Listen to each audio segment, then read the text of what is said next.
And it's great to have one of my friends here today from Simplicity Guardian, Keely Rule. Come on, all the way from Texas. Yes, sir. Texas, USA. That's right. All by itself. All by itself, Texas, USA. But we're so thankful at ARC. You know, one of the things that I think makes ARC special is, you know, it's association of related churches.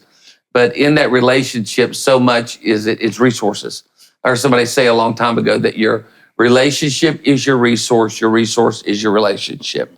And I think that's so how the kingdom of God works. The kingdom of God connects dot. I'm glad we're connected. I know several years ago we got connected, and to see what God's doing through you, your team, all those that work with you, your heart for church planting, your heart for church planters, your heart for pastors. And that's just been who you are. It's what you guys are about in the financial space, but even way beyond that. You just have a heart for pastors and a heart for ministry. And it's been kind of neat how you got connected to ARC. Yes, sir. Indeed. And indeed, where our heart is at is coming along church planners. And I want to share with you just a brief story about how I feel like I got to where I'm at here today, sitting with Pastor Dino Rizzo.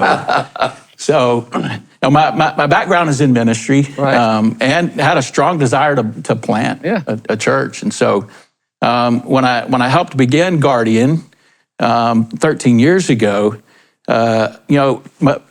initially it was really a way to fund me to go plant a church. I knew that I could make a great living providing financial services to pastors. I had the heart for it. But it was initially, my thought was, hey, this is a great way to have a flexible schedule, do the work of the Lord, but get to a place where I'm planting churches. And so that was in 2013 that began. And so from 2013 to around 2018, I evangelized a lot. Okay. So my background is in the United Pentecostal Church movement. Okay, yeah. Credentials are still held there, and big supporter of it. But I traveled and preached a lot, and I happened to be in Wisconsin, up there actually preaching. It's a little bit of a ways from Texas. Yeah, a little bit. Yeah. So I was up there preaching a revival and then working with a couple of pastors on some investment stuff for them. And I wound up by accident being at family camp in Wisconsin. And there was another Texas boy preaching it, and he didn't know me. I didn't know him at all. We were both from Texas, but landed in that particular moment in Wisconsin. And there was a three-part prophetic word that I received, and I think that's okay to talk about that kind of thing in this organization. Yeah, 100%. I heard you address it everybody a while ago. Oh yeah, man, we get after it. Love it. So part of that was, one, that your ministry is going to be unique. It's not going to look like anybody else's. Sure. I had been in that mode of trying to shove it into that box like everybody else, you know. And so that was one thing. But the second part of it was that God was going to use my connections to plant churches. And that it wouldn't be in the normal sense of planting churches, but that it would be done in a boardroom setting. And Dino, when we first met, I don't know, last year, and I came, I sat in your office and I couldn't help but weep. Wow. That had been 6 years, and I had almost forgotten about that word. Yeah. Wow. And I sat there in that realization that is exactly that word coming to fruition, that 6 years later, that God was using companies that I was connected with to fund church planting. Wow. And so, isn't it amazing how God, he doesn't forget the prayers, the heartbeat, the word, and he makes those things come about. And you guys have. I appreciate your heart for church planters and guys planting churches, and then of course pastors. I've been in ministry now about 40 years. It's right at 40 years of trying to serve people, serve Christ, and and one of the things you do is you're helping pastors, and you hear a lot about this. They hear so much about finances, money, and this and that. There's the abuse, and then there's the extremes, and there's all these things. But really, what you find and what I find is so often pastors that are out there serving the churches, giving their life for the ministry, sometimes they're not prepared. They're not, Totally. they don't know Yes, sir. what they need to be prepared for as it even relates to some type of retirement. Not that we retire Right. from the ministry, but Yeah. so what is your, you got into it and now there's so much of that, Keely. You're spending time with pastors, trying to help them with their finances. Yes, sir. And trying to keep it integrity and where it needs to be, but most of the people you're working with are not prepared, I Right. would think.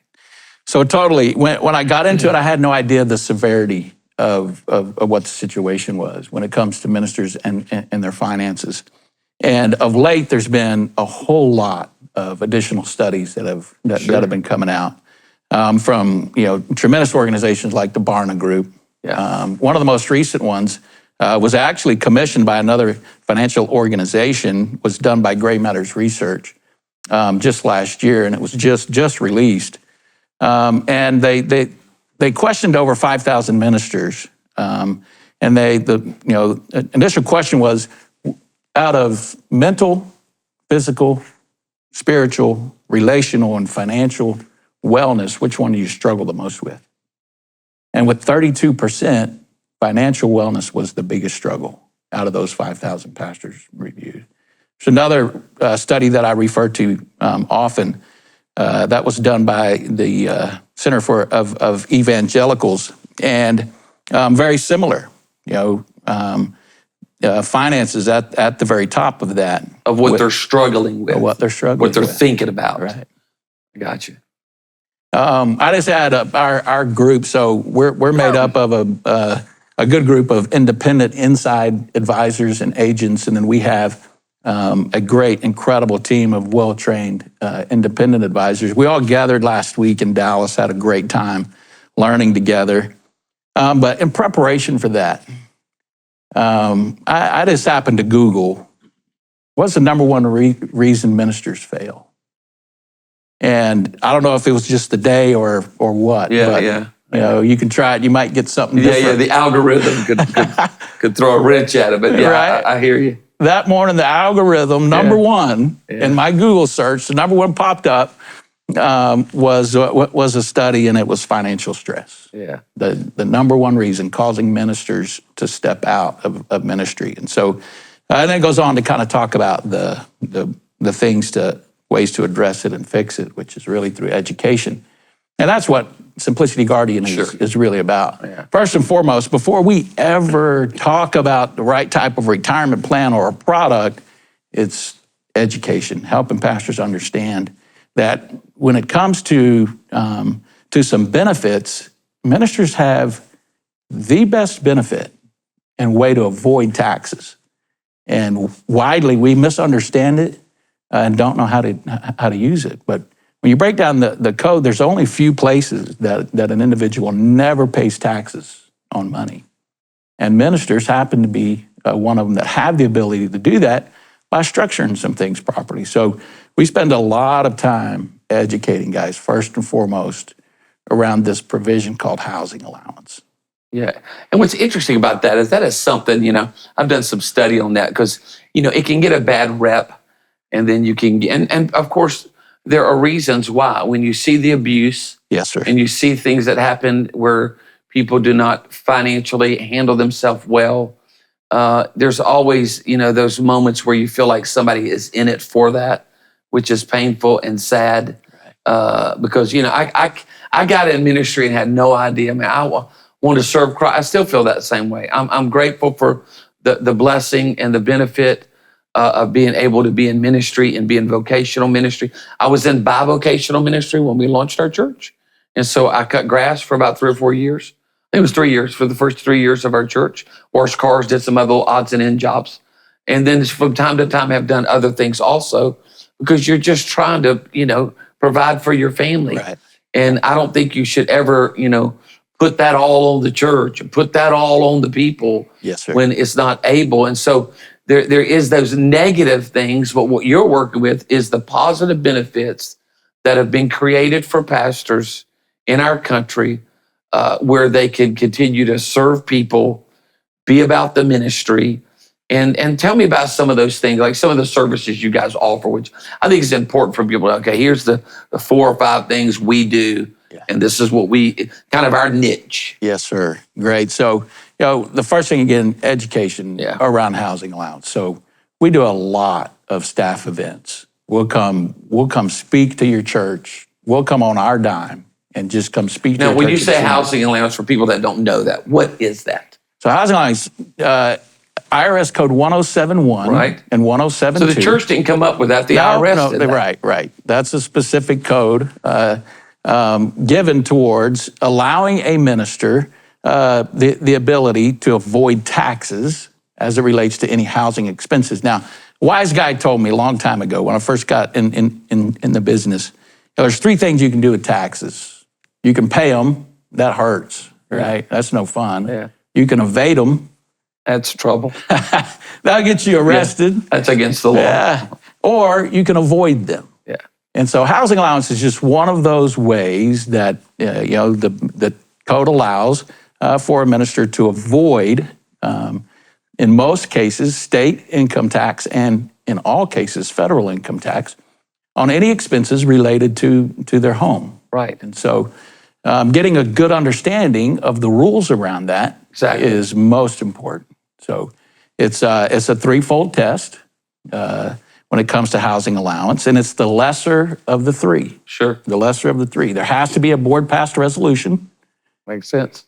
Got to have a resolution. It's got to be kept in the minutes of the ministry organization, granting them the ability to claim a housing allowance. Because they meet these requirements. Right. Yeah. So, we can touch on what those requirements are. We've got some great pieces that we've have all those resources.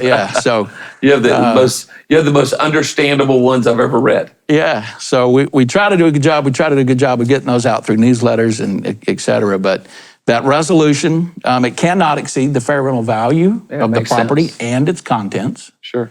That contents part's really important. Yeah. Fair rental value of property and contents. And then the third one is the actual expenses that it took to run and operate the home throughout the year. So anything and everything that it takes to run and operate your home throughout the year could be excluded from your income tax. So the education around that and getting a really good understanding is really important. So education, and then what's the next thing? It's like, we do a lot of this. Correct. Putting into place the proper retirement plan. Okay. So, and it's like anyone. If you work at Exxon, you work at Walgreens, you work at State Farm, you're going to create a retirement plan if possible. Yes, sir. And in that, there are just the boundaries and ways that you set that up for pastors to be able to, if they get to that moment where they're no longer in serving that church, or they're at that age where it's time to do something different. Right. You're ready to. You want to help them be ready. Yes, sir. Now, our entire team understands fully that nobody got into ministry. None of us got into ministry with the idea of retiring. Yes. Right. Ministerial retirement's like an oxymoron. Yeah. Like that doesn't. I feel that way. Yeah. None of us got into it with the idea of retiring someday. None of us got into it with the idea of amassing great wealth. Yeah, not at all. But utilizing the right type of retirement plan is just one of those things that helps and aids an individual in that particular process. And so putting into place church-sponsored 403b-9, the 9 is very important, is what we do. So an incredible team that comes in, church-sponsored retirement plans. It's a non-ERISA plan. So all of these are particular codes that would pertain to retirement plans. So a non-ERISA plan allows for the church to either do on behalf of their employees, sure, or for the employees to put it into a retirement plan on their own. And so we put a lot of that into place. There's some other specialized deferred comp plans that we work with that are absolutely incredible as well. I think we've got some friends and that we've done some for. Sure. We've showed you guys some of those as well. Yeah. Some we call a capital accumulation plan. Yeah. Another great way to avoid tax. But that 403b-9, putting into place a church-sponsored retirement plan is really important. With that understanding that yes, pastor may never fully retire, but you've witnessed it and I've witnessed it over and over, especially in some movements more than others, where lead pastor served his whole life, planted a work, labored in that work, labored in that community, but never did prepare to make a transition at any point. Yeah. And most of the time, he's either going to wind up becoming a detriment to that work. Yeah, he'll stay too long Right. because of the financial stress Right. or the financial need. Exactly. Yeah. Makes sense. The other thing they'll do a lot of times is they'll make some type of arrangements, and you've seen this, Sure. to where, okay, I step out and I let the next guy come in, but you're going to continue paying me indefinitely. Yeah. And that's okay. Those arrangements are okay. If you labored and did the work, for sure, the church should take care of you. But you know as well as I know that in most cases, there will become a Pharaoh who knew not Joseph. Right. Yeah. And in doing so, those arrangements most of the time are not honored. Yeah. And so, our advice would be is, all right, let's plan from the beginning, right? Let's do some things. There's some things that church boards can do, that pastors can do. Right. To start now. So 403b-9s have really large contribution limits, up to $70,000 a year going into it. So there's some great things. So, planning is so important. I know when Dylan and I planted a church, there was no finances. I mean, everything was going into launching the church. Yes, sir. And even probably for the first 10 years of pastoring, it was always lean. And you're trying to meet the needs of the people, trying to help the hurting, help the poor, be there. Then later on, as the church gets going, the trustees and elders want to do more for you. But like a lot of times, we didn't really know what, to do exactly, or what we needed. And it was a lot about education. It was about being with someone you trusted to understand that, because it's not something you think about. I mean, I know some people think about it, I love what somebody told me. Said it's not something you don't want to be around somebody that's all they're thinking about is money. Right. That's never a good mixture in any occupation, or anything at all. Not healthy. Yeah, not healthy at all. And so, but I thank God for when the time came and the church was able to be able to help. And again, I was a little later in life. Some people start when they're younger. I was in my mid-30s. It's like, wow, we need to think about retirement, because like you said, I think I'm gonna marry and bury and counsel and go to the hospital and be there to serve people till my last breath. But let's go back to something when you talked about financial strain. I mean, that is a big deal on a marriage. That's a big deal whether you work at a church, or you work at a car lot, or you work at an engineering factory, or you're waiting on tables. I mean, the financial strain of lives today. Yes, sir. It is real. Well, it's only gotten worse too. Yeah. With inflation over the last couple of years. Yeah. That's what's really raised. So there was a lot of awareness coming around this subject prior to. The last couple of years, it's really raised that awareness. You can see it on greatly. people. Yeah, absolutely. The strain of finances. If you're a single mom, if you're fixed income, if you've had some stuff in your life, the dryer breaks. The fence falls down. A lot of times you're just not even prepared for any of those things. And so you're then talking to people on a church staff or a team who feel like maybe they feel like they've been underpaid or things like that. So you're in a lot of conversations about healthy finances. Right. What are some of your core beliefs of healthy finances? Well, one is don't opt out of Social Security. Okay. Because pastors can do that. They can. Yeah, there's an opportunity, but don't do that. Yeah. Don't do that. Okay, I agree. Okay. So the other part of that is finding an advocate.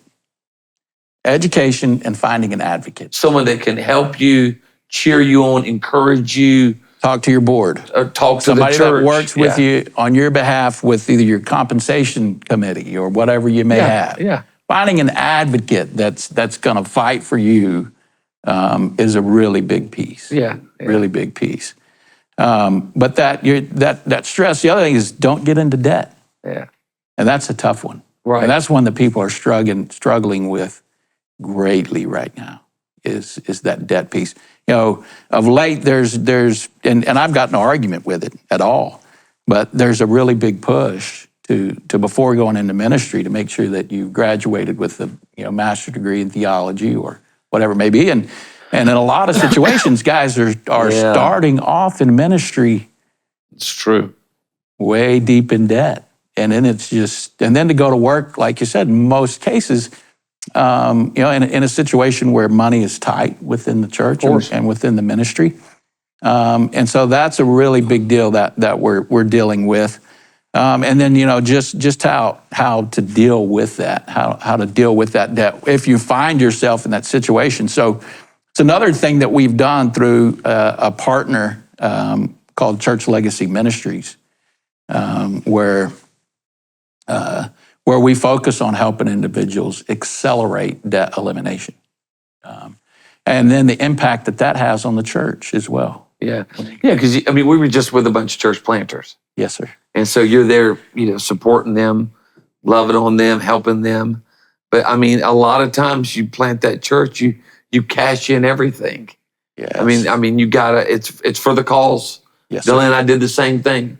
I remember going down to a baseball card shop and sold baseball cards I had.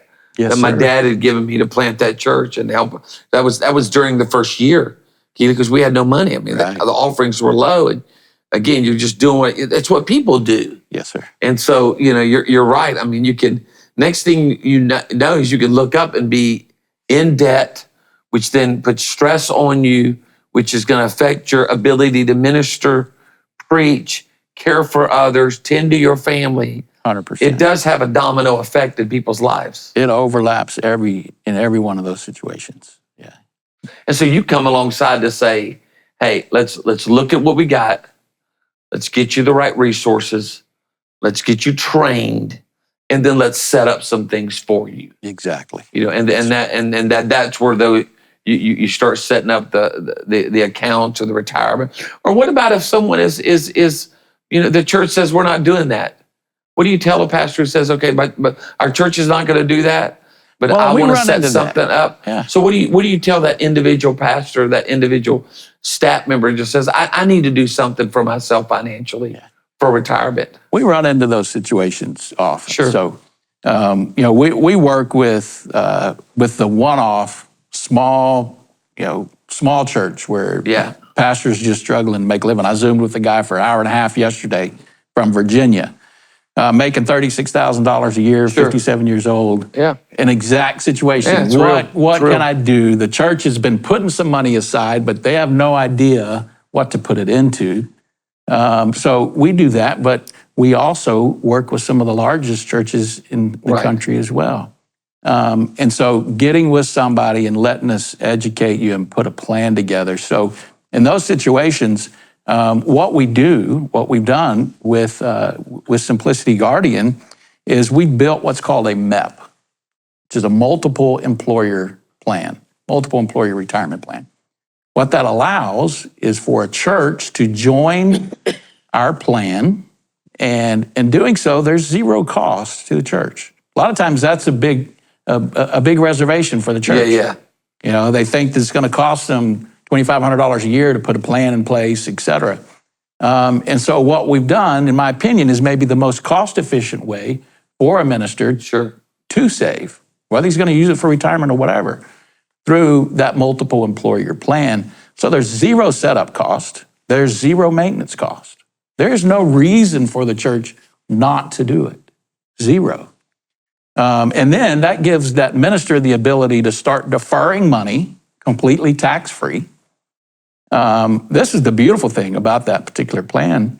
The money goes in completely tax-free, gross tax-free, and comes back out tax-free as housing allowance. So up to the limits of housing allowance and retirement can be completely tax-free. So setting that into place is so important. There's absolutely no reason for them not to do that. So all 403Bs are employer-sponsored plans, however.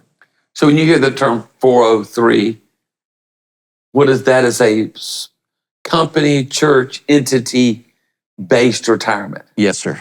And then out of the 403, there are different letters. Right. Yeah, I know this is so elementary. No, this is good stuff. I'm because you glad hear you're a lot. asking. And a lot of times people are like embarrassed to ask, okay, what is that 403B, 403, RK9? Right. So, No, I'm so glad you asked. So all of those letters and numbers within retirement plans mean something.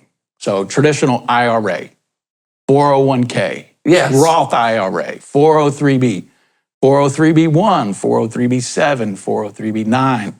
Those are all simply ways to let the IRS know how you put that money away. And so you're letting the IRS know, here's the kind of the structure we've said yes to. Mm-hmm. And so then they know exactly what you're doing, and it's following the playbook. Right, exactly. Interesting. So that 403B9 is letting the IRS know that you used a retirement plan for a religious nonprofit organization, in which some of the participants were licensed, ordained, or commissioned utilizing housing allowance. So therefore, those that put it in when they were credentialed, they can pull it out. I never knew any of that. Housing allowance. I never knew those numbers were almost like alerts, right, to the IRS that this is the field of play that we've chosen to be a part of. All about tax, what we'd call tax classification of the money. So if I'm working at a company, though, that's not a church, what are those things? 401k. They're 401k. Yes, sir. Which is saying in most what? cases, that you were working for a for-profit company. There we go. Yeah. And what's the difference between that and a Roth? Roth is you put money in, you've already paid the taxes on it.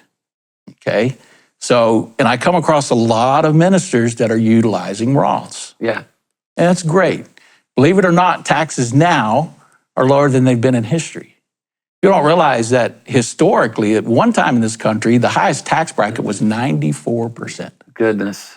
And so taxes are at an all-time low. So utilizing a Roth may not be a bad idea, but for a credentialed minister, my take is why would you utilize a Roth and pay the taxes on it up front when you have the ability to avoid taxes altogether? And so the Roth just lets them know you've already paid taxes on it. So therefore, it grows tax-free and comes back out tax-free. Yeah. But you claim it as income the year that you make the contribution. So where does that impact guys? That impacts guys that are in maybe wanting to avoid getting bumped into a higher tax bracket. Yeah. Right? Yeah. They're utilizing a Roth, they're going to have to claim that as income that year. It's going to bump them into a higher bracket. So those are all things that we look at. So our team, we've developed a great team of income planners. So every participant has access to an income strategy. Always like a team that says, listen, we want to do the safest way to get you to your goals that you think at a point in your life that you'll be at. And we want you to and do everything.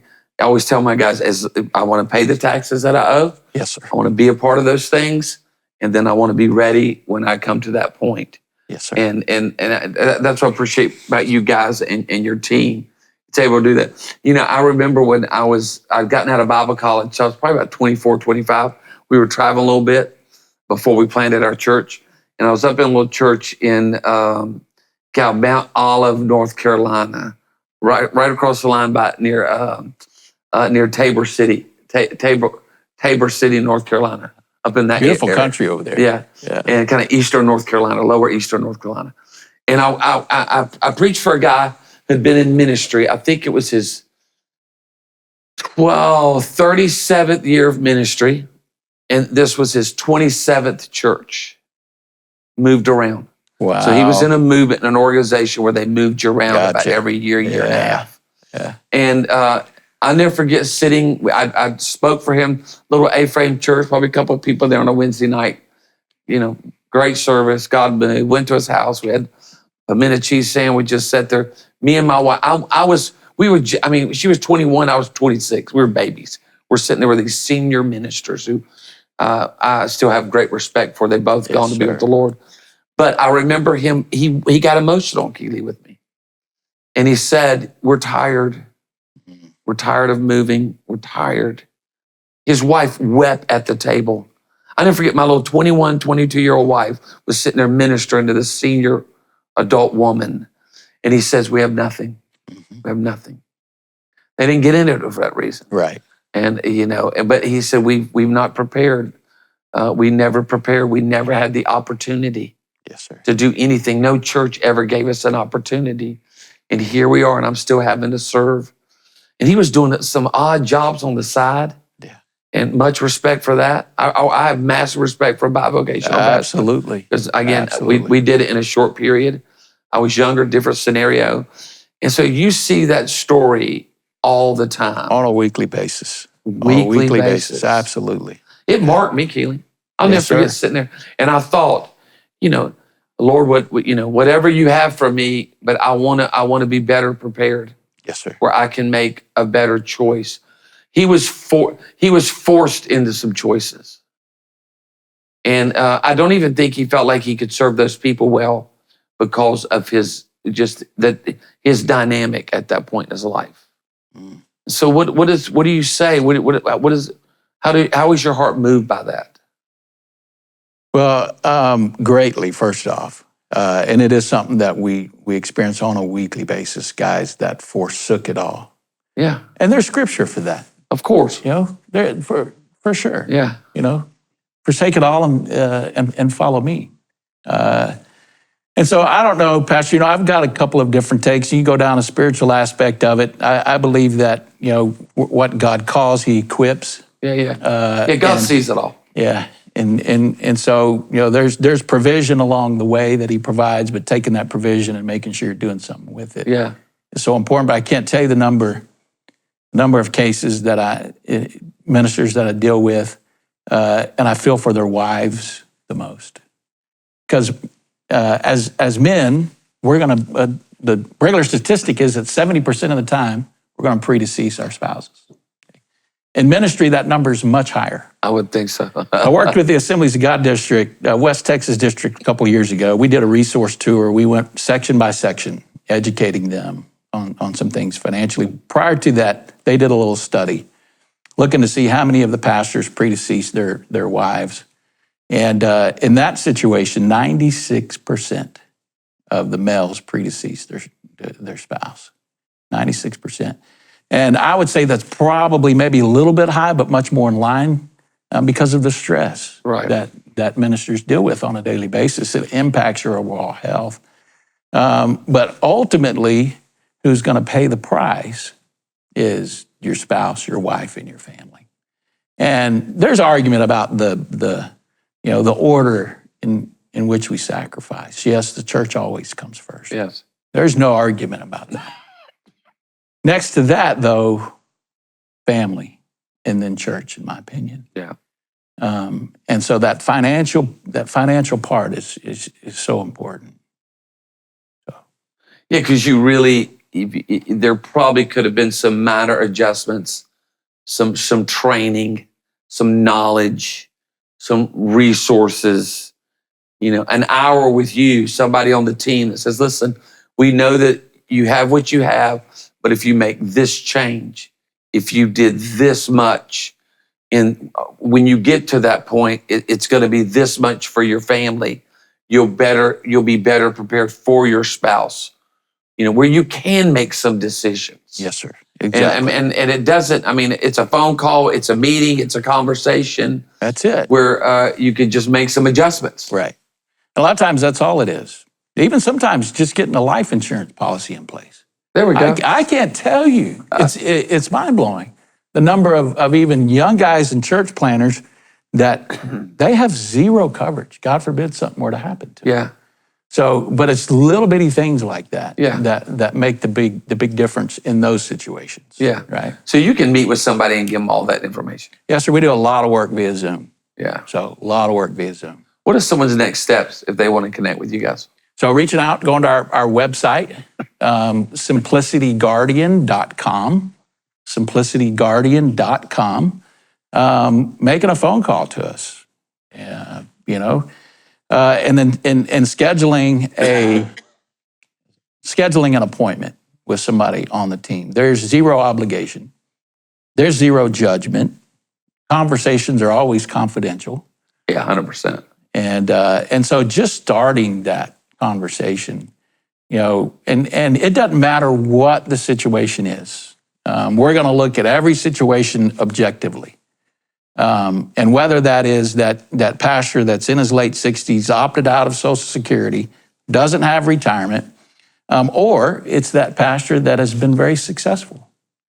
Pastors a multi-campus church, Yeah. but also has put the church, you know, we look at those situations as well, and have unique designs and products for every situation along the way. It makes what I like about that is it sounds custom. Absolutely. Yeah. You can craft it. Right. We are not a pin the tail on the donkey retirement plan. So That sounds like a good commercial. Pin the tail on the donkey financial services. Right. You know, it's interesting. You know, you hear a lot about, you know, pastors today, and we're in that world. I spend a lot of time, you know, and, you know, I would say the majority of the pastors that I spend time with they're just not prepared. And there's a lot of misconceptions about pastors and money and church. Oh, it's a taboo subject. I know. And then there's people that have abused it. Yes, sir. And have done wrong. Yeah. And so it affects, but at the end of the day, most of the people that I'm talking to are good men and women that felt called by God to make a difference, and they're just doing their best. And in most cases, finances are a strain. Yes, sir. It's a struggle, you know, for most. And, you know, so to be able to get a little help, and I think you said something, it shouldn't be embarrassing. Right. It should not be. Yeah. It should. There is no shame at all. To me, it just shows that you had an extreme burden for your community, that you did forsake it all. Yeah. You know, a while back, we had when our team gathers, we spend a lot of time training, but we're a spiritual group. Majority of our advisors have a background in ministry. Yeah. You know, either many years as a lead pastor somewhere, but we always have somebody come do a devotional. And I don't know, it's probably been a year and a half ago or now, we had a fellow by the name of Mark Merrill come. Pastors out in Visalia, California now, doing a great work out there. But he came and pointed something out that I had never really picked up on. But the fact that there's two economies. In ministry, it's very easy to focus on the kingdom economy. And that's what we're taught to do. Yeah. You know, focus on that kingdom economy. That's that forsake it all, trust God, right? Yeah. But we're not of this world, but we are in this world. So there is an earthly economy as well. And so understanding those retirement plans, Social Security, how does it work? You know, what do I do if I opted out? Right. Understanding those benefits is also equally as important. Yeah, it's important to forsake it all. It's important to understand, you know, you've never seen the righteous forsaken or seed begging bread. Yeah. Right? But it is really important to also understand we're not of this world, but we are in this world. Yeah. And so getting an understanding of those provisions, those tax codes that you're not evading, but that help you just get a leg up. Yeah. And a lot of times that's all we're trying to do. I can't put money away in retirement. All right, what if we showed you how to save some taxes and you started putting that you save? What if you start putting that piece away? So that's what it's about. It's very custom working with Simplicity Guardian. Every individual, we take over entire church retirement plans. Right. But as part of that, every participant has the ability and access to an income planning strategist and an investment advisor. God, what a benefit. Yes, sir. You know, that's what I love. One more time, how do people connect with you? So simplicityguardian.com or via phone at 214-501-1400. That's awesome. We'll put all that in the chat and the content. Yeah, we'll get a they'll have QR code or all those something good in there. things, Yeah. all those good things that Right. people connect with. Them. Keely, thank you so much for spending time. Thank you, Pastor And Dino. man, I just think it's so important right now for people to understand this. And again, it is a hot topic. And I thank God for people like yourself. Your team has integrity, honesty, doing their best to make a difference. So thanks a lot for being with me. Thank you for the opportunity. We appreciate it.